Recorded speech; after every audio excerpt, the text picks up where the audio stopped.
കൊച്ചേട്ടന്റെ കത്ത്. അമ്മ, പൊന്നമ്മയല്ലമ്മേ, തങ്കമ്മ. പ്രിയ DCL കൂട്ടുകാരെ, 2026 ജൂലൈ 19 ന്യൂയോർക്ക് സിറ്റിയിലെ ന്യൂജേഴ്സി സ്റ്റേഡിയം ഇളകി മറിയുകയാണ്. അർജന്റീനയെ 1 ഗോളിന് തോൽപ്പിച്ച് സ്പെയിൻ ഫിഫ ലോകകപ്പ് വിജയം നേടിയ നിമിഷം. സ്പെയിൻ ടീമിന്റെയും ആരാധകരുടെയും വിജയാരവങ്ങൾക്കും അർജന്റീനയുടെയും മെസ്സി ഫാൻസിന്റെയും ആർത്തനാദങ്ങൾക്കുമിടയിലൂടെ തനിക്ക് കിട്ടിയ സ്വർണ്ണ മെഡലും കയ്യിലുയർത്തി ഗ്യാലറിയിലേക്ക് നോക്കിക്കൊണ്ട് ഗ്രൗണ്ടിന്റെ അരികിലൂടെ ഒരാൾ ഓടുകയാണ്. അയാളുടെ പേരാണ് നിക്കോ വില്യംസ്. ആഫ്രിക്കൻ വംശജനായ സ്പാനിഷ് ഫുട്ബോൾ ടീം അംഗം. ഇക്കഴിഞ്ഞ ജൂലൈ 12 24ാം പിറന്നാൾ ആഘോഷിച്ചവൻ. മകനെ എന്ന വിളിയുമായി ഗ്യാലറിയിൽ നിന്നും 2 കൈകളും നീട്ടി നിന്ന മരിയ ആർഥർ എന്ന അവന്റെ അമ്മയെ കണ്ടതും ഈറനണിഞ്ഞ മിഴികളോടെ നിക്കോ തന്റെ മെഡൽ അമ്മയുടെ കഴുത്തിൽ ചാർത്തി. ചുറ്റും പൊതിഞ്ഞ ചാനലുകളോട് അവൻ പറഞ്ഞു, കളിക്കളത്തിൽ എനിക്ക് വളരെ വേഗം ഓടാൻ കഴിയും. എന്നാൽ എനിക്ക് എൻ്റെ അമ്മയോളം വേഗത്തിൽ ഓടാനാവില്ല.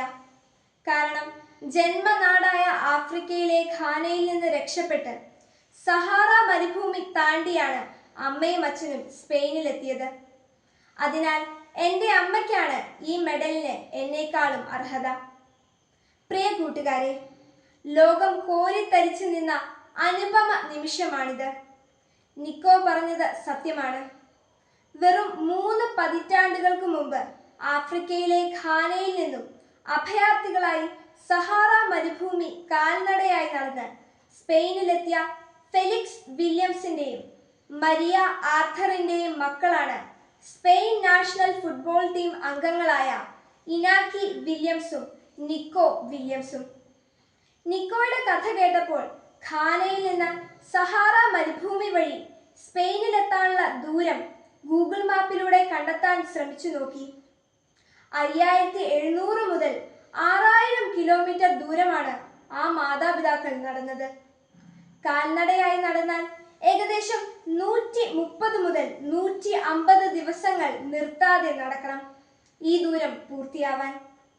ഒരുപക്ഷെ അവർ ഘാനയിൽ നിന്നും അൾജീരിയയിലൂടെ സഹാറ കടന്ന് ഒറാനിൽ നിന്ന് കപ്പൽ കയറി അലിക്കാന്റെ തീരത്തിറങ്ങി ആഗോസ്റ്റിലൂടെ സ്പെയിനിലെത്തിയിട്ടുണ്ടാകും.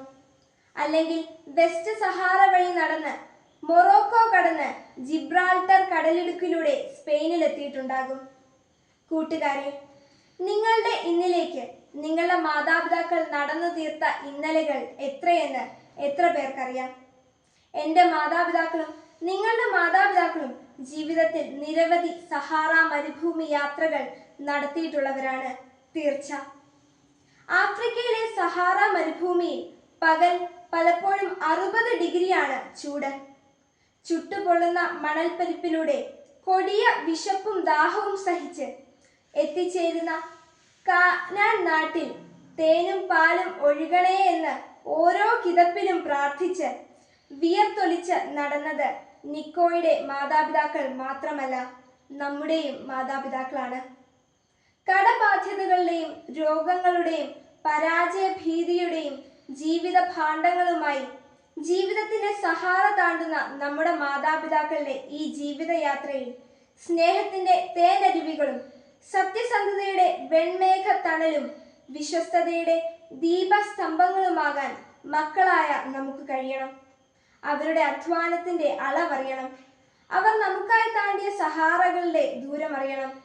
അപ്പോൾ തന്റെ പൊന്നായ അമ്മയോളം വരില്ല ഈ പൊന്നിന്റെ മെഡൽ എന്ന് തിരിച്ചറിഞ്ഞ നിക്കോയെ പോലെ നമ്മുടെ കഠിനാധ്വാനത്തിന്റെയും സ്ഥിര പരിശ്രമത്തിന്റെയും വേർപ്പു തുള്ളികൾ പതിച്ച ജീവിതമാകുന്ന മെഡൽ ഉയർത്തി നമുക്കും പറയാൻ കഴിയും, അമ്മ പൊന്നമ്മയല്ലമ്മേ, തങ്കമ്മയാണ്.